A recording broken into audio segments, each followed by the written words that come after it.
Hello दोस्तों, आप सभी का स्वागत है 2 मिनट करंट न्यूज में। आज हम लोग बात करेंगे पहले राष्ट्रीय अंतरिक्ष दिवस के बारे में। देश अंतरिक्ष में अपनी उल्लेखनीय क्षमता एवं उपलब्धियों को चिन्हित करने के लिए 23 अगस्त 2024 को पहले अंतरिक्ष दिवस के रूप में मना रहा है। जो 23 अगस्त का दिन है, इसको पहले अंतरिक्ष दिवस के रूप में मनाया जा रहा है। 21 नवंबर 1963 से भारत की अंतरिक्ष यात्रा प्रारंभ होती है, जब केरल के थुम्बा में एक साउंडिंग रॉकेट का प्रक्षेपण किया गया। वहां से हमारी जो अंतरिक्ष की यात्रा थी वो प्रारंभ होती है। और वर्तमान में यदि देखा जाए तो मंगलयान, चंद्रयान, गगनयान जैसे मिशन जो होने वाले हैं भविष्य में, वो भारत की विकसित और अग्रणी भूमिका को प्रदर्शित करते हैं। इन्हीं उपलब्धियों को चिन्हित करने के लिए 23 अगस्त का दिन जो है, इसको राष्ट्रीय अंतरिक्ष दिवस के रूप में घोषित किया गया। अब राष्ट्रीय अंतरिक्ष दिवस जो पहली बार आज मनाया जा रहा है 23 अगस्त के दिन, तो इसका थीम क्या है? तो इसका थीम है touching lives while touching the moon, India's space saga, अर्थात चंद्रमा को छूते हुए जीवन को छूना, भारत की अंतरिक्ष गाथा इसका थीम है, विषय है। और जो राष्ट्रीय अंतरिक्ष दिवस है, राष्ट्रीय अंतरिक्ष दिवस के अवसर पर आज दिल्ली में भारत मंडपम में एक समारोह का आयोजन किया गया है। उस समारोह का उद्घाटन भारत की राष्ट्रपति द्रौपदी मुर्मू के द्वारा किया गया है। और इसी के साथ वहां पर जो आयोजन हुआ, उस आयोजन में एक समारोह के दौरान रोबोटिक्स चैलेंज और भारतीय अंतरिक्ष हैकाथॉन जो आयोजित हुआ था, उसके विजेताओं को भी सम्मानित किया गया। अब राष्ट्रीय जो अंतरिक्ष दिवस है, उसकी पृष्ठभूमि क्या है? पृष्ठभूमि के बारे में अगर हम बात करें तो 23 अगस्त 2023 को जो भारत का चंद्रयान 2 मिशन था, चंद्रयान 3 मिशन था, तो भारत का चंद्रयान 3 मिशन जो चंद्रमा का दक्षिणी ध्रुव है वहां पर लैंड किया था 23 अगस्त 2023 को। ठीक है, शाम को 6:18 के करीब चंद्रमा के दक्षिणी ध्रुव पर जो चंद्रयान 3 था वो लैंड किया था। उसके बाद उसके साथ ही भारत जो था पूरे विश्व में चंद्रमा पर रोवर उतारने वाला चौथा और चंद्रमा के दक्षिणी ध्रुव पर अपना रोवर उतारने वाला पहला राष्ट्र बन गया था।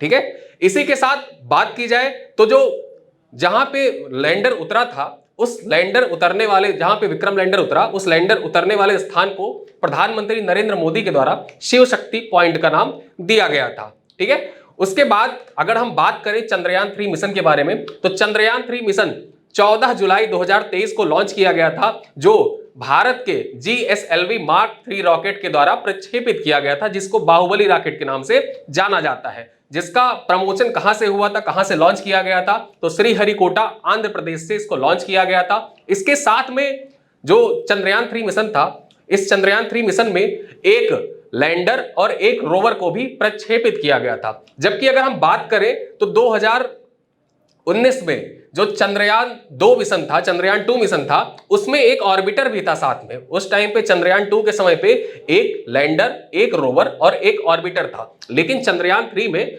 ऑर्बिटर नहीं था। ठीक है, अगर हम चंद्रयान 3 के कुल बजट की बात करें तो 615 करोड़ रुपए इसका टोटल बजट था। 1700 किलोग्राम वजनी जो रोवर था, विक्रम था, 2 मीटर लंबा विक्रम अपने साथ 26 किलोग्राम के रोवर को लेकर चंद्रमा के दक्षिणी ध्रुव पर उतरा था। इसके साथ ही जो रोवर था, रोवर ने चंद्रमा के दक्षिणी ध्रुव पर रेयर मून मेटल, जो मून जैसे अर्थ मेटल होता है, धरती पर पाए जाने वाले जो रेयर मेटल होते हैं उनको रेयर अर्थ मेटल कहा जाता है। वैसे ही चंद्रमा की सतह पर जो मेटल पाए गए, जो खनिज पाए गए, उनको मून मेटल कहा गया। ठीक है, तो रोवर के द्वारा मून मेटल की खोज की गई। महत्वपूर्ण जो खोजें थी वो रोवर के द्वारा संचालित की गई। साथ ही साथ स्पेक्ट्रोमीटर रिसर्च भी रोवर के द्वारा संचालित की गई थी। अब हम बात करते हैं, यहां पे हमने चंद्रयान 2 और चंद्रयान 3 के बारे में जान लिया, तो एक बार हम लोग चंद्रयान 1, 2 और 3 को एक साथ देख लेते हैं। तो जो चंद्रयान 1 मिशन था वो 22 अक्टूबर 2008 को लॉन्च किया गया था। वहीं अगर जो चंद्रयान 2 की बात करें तो 22 जुलाई 2019 को लॉन्च किया गया था, और जो चंद्रयान 3 था वो 14 जुलाई 2023 को लॉन्च किया गया था। भारत के द्वारा मंगल पर भी एक मिशन भेजा गया था, जो 5 नवंबर 2013 को मंगल ग्रह पर प्रक्षेपित किया गया था। मंगल ग्रह के जो बाहरी वातावरण है उस पर रिसर्च करने के लिए प्रक्षेपित किया गया था। अब इसरो का जो आगामी मिशन है, आगामी मिशन क्या क्या होने वाले हैं इसरो के, उनके बारे में हम लोग जान लेते हैं कि इसरो के कौन कौन से मिशन आगामी होने वाले हैं। तो पहला जो सबसे महत्वपूर्ण मिशन है वो गगनयान मिशन है, गगनयान मिशन के तहत इसरो जो लो अर्थ ऑर्बिट है उसमें 400 किलोमीटर की ऊंचाई पर जो गगन यात्री हैं भारत के, उनको अंतरिक्ष में जो रिसर्च करने के लिए भेजा जाएगा गगनयान मिशन के तहत। और इसरो और नासा का एक संयुक्त मिशन है निसार उपग्रह लॉन्च करने का। तो निसार मिशन इसरो और नासा का मिशन है। उसी के साथ ही अगर जो देखा जाए तो एक्सियोम 4 मिशन जो नासा का एक मिशन है, एक्सियोम 4 मिशन के तहत एक गगन यात्री शुभांशु शुक्ला को अंतरिक्ष स्टेशन में भेजा जाएगा। जो अंतरराष्ट्रीय अंतरिक्ष स्टेशन है वहां पर उनको शुभांशु शुक्ला को